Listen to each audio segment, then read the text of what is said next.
And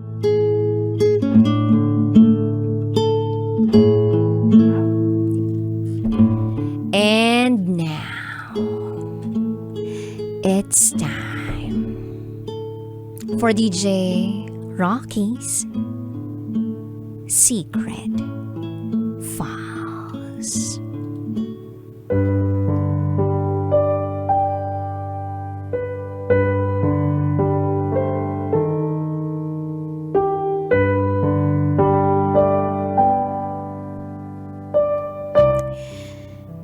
Nawala ang kaibigan ko. Nawala ang taong mahal ko. Dahil lang sa confused ako sa pagkatao ko.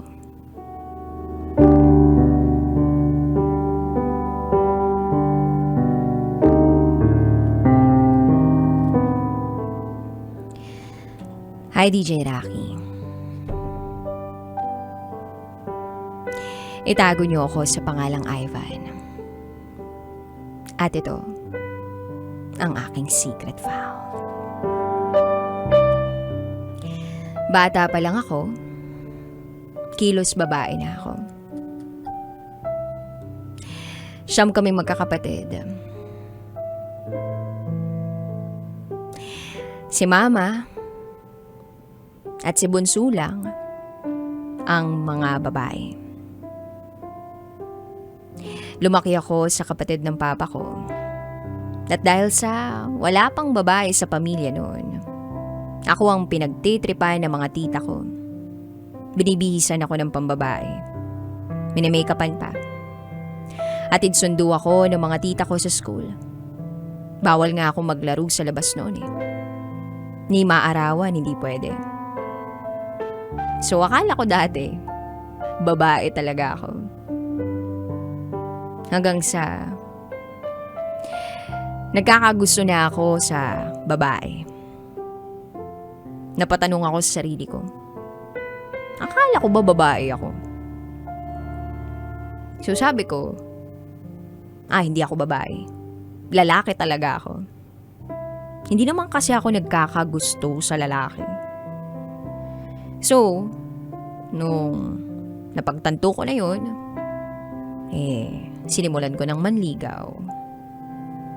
Ligaw dito, ligaw doon. Wala akong pakialam. Nung first year high school ako, dun talaga ako naging malapit sa mga babae. Akala nila, kagaya nila ako. Or kagaya ko sila. Pero hindi nila alam, iba pala. So, at some point, pinanindigan ko yun kasi mas madali pag ganun eh. So, lumalabas-labas ako. Hanggang sa isang araw, yung family namin lumabas. Tapos dun sa pinuntahan namin, meron akong napansing isang lalaki. Maputi, matangkad. May angking kagwapuhan. May lahi. Nagkakwentuhan kami. Englishero. Siya si Joshua. Ka-birthday ko siya. Kaedad ko pa. Canadian, American, Filipino. Mayaman ang papa niya. May-ari ng isang hotel sa Canada. Tas yung mama naman niya, ganun din, mayaman. Abogada. 1 o 2 beses sa isang buwan siya pumupunta ng Pilipinas. So, ayun, bawal siyang lapitan ng kahit sino. Bawal gumala. Bawal din maging kaibigan. Bahay lang talaga. At kung lalabas siya, kailangan nandyan yung mama niya o mga bodyguard niya. So that time, namamalagi na siya sa Pilipinas. Tapos, naging magkaibigan talaga kami. Umabot ng 1 taon, magka-chat kami, magkausap sa cellphone. Patago pang pumupunta yun sa lugar na kung saan kami magkikita. Hanggang sa, ayun, palagayan kami ng loob Tapos sabi ng yaya niya, marami na raw nagbago sa kanya. Responsable na siya sa mga bagay. Hindi na niya tinatapon yung mga gamot niya. Kinakausap na yung mga taong nasa paligid niya.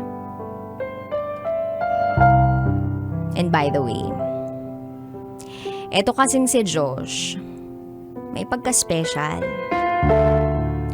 So, sabi, simula nang makilala ko, parang unti-unti nang nagiging normal. Natututo ng makipagkaibigan. So eventually, may mga nakilala pa kaming ibang kaibigan. Sina JP at John. So ang sabi, magkita-kita raw kami. So, ayun. Happy-go-lucky lang kami. Hanggang sa nakatapos kami ng high school. Then after graduation, nagkayayaan ang barkada na mag-outing. Pinayagan ng lahat kasi part naman ng celebration yung ganun. Umakyat kami sa Mount Apo. Kasama namin yung mga guards, tagabantay sa amin. Although masaya naman kami. Then sa celebration na yun, nag-inuman kami. Kantahan at kwentuhan. Sa kalagitnaan, parang nagkatama na rin kami nun. Tumayo si Joshua at nagsalita. Sabi niya, nagpapasalamat ako dahil nakilala ko kayo. Hinding-hindi ko kayo makakalimutan. Lalong-lalo ka na, Ivan. Tapos, unti-unti tumutulo na yung luha niya. So, nagpatuloy siya sa pagsasalita. Hindi ko alam kung anong nangyayari sa akin, buddy. Hindi ako lasing Hindi ko alam kung anong nararamdaman ko sa'yo. Alam mo, Ivan, ang pangit mo naman. Pangu ka pa. Mabaho pa mo. Sumpungin ka na, pikon ka pa. At marami pang iba.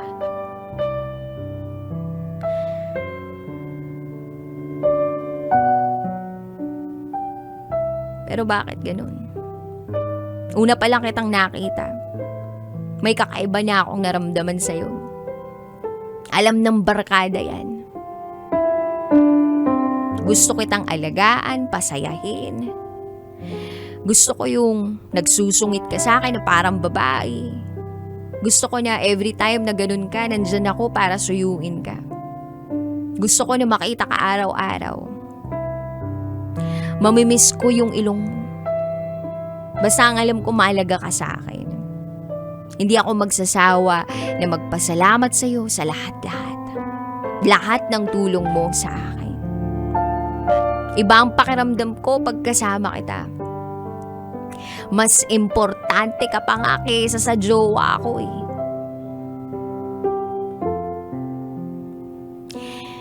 Wala akong pakialam sa bukas ko. Kahit ako rin naman, gusto kong magkaroon ng pamilya. Pero wala eh. Gusto kita. Kaya nga may request ako sa iyo, Ivan. Kung pwede, pigilan mo akong umalis ng bansa. Sabi kasi sa akin ni Mami, makikita ko na raw daddy ko. Kukunin ako ni daddy at doon na ako mag-aaral ng college. So niyakap ko siya ng sobrang higpit at sinabing, no, hindi kita pipigilan. Bagkus ay nagpapasalamat ako sa Diyos at sa wakas makikita mo na daddy mo.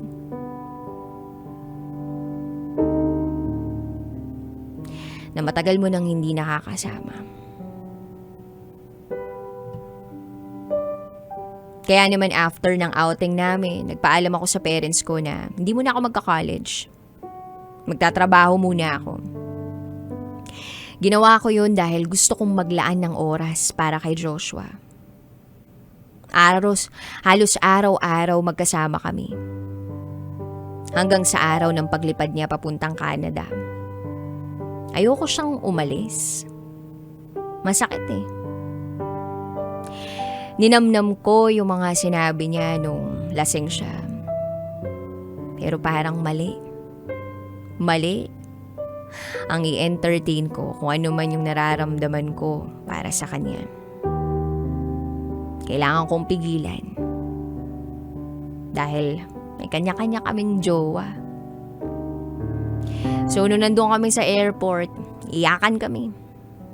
Yakapan. Hanggang sa inalikan niya ako at sinabi niya, "Buddy, kahit anong mangyari, lagi mong tatandaan na mahal kita ng sobra. At pasensya ka na. Wala nang magtatanggol sa'yo kung inaapi ka. Sinasabihan na mukhang pera, na kinakaibigan mo lang ako dahil may pera ako. Huwag mo silang pansinin. Ang mahalaga, alam mo sa sarili mo ang totoo. At hindi ka maswerte sa akin. Ang maswerte ay ako yun, dahil nakilala kita. Alis na ako alagaan mong sarili mo." Hindi ko maipaliwanag yung sakit na naramdaman ko. After noon, hinatid na ako ng guard sa bahay namin. At bago ako bumaba ng sasakyan, may inabot sa akin na box galing daw kay Joshua. Sabi ko, "Bakit kuya? Anong laman nito?" "Sir," ang sabi niya po, "ako raw po ang magbigay niyan sa'yo. Kasi pag siya ang nagbigay, baka hindi mo raw po tanggapin." "Sir, bakit hindi niyo po tinatanggap ang mga tulong ni Sir Joshua? Nalulungkot po kasi siya eh. Wala naman siyang intensyon na iba. Mahal ka kasi nun. At alam naming special ka sa kanya. Ikaw ang pinakapaborito niyang kaibigan. Mas mahalaga ka pa nga kaysa sa girlfriend niya. Eto nga, every time na aalis tayo kasama ang jowa ninyo, sino ang inaasikaso ni Joshua, di ba ikaw? Na dapat ang kasama niya sa kwarto ay ang girlfriend niya. Pero hindi pwede kasi wala kang kasama. Na kahit nandyan pa yung jowa mo, kayo pa ring dalawa ang magkasama."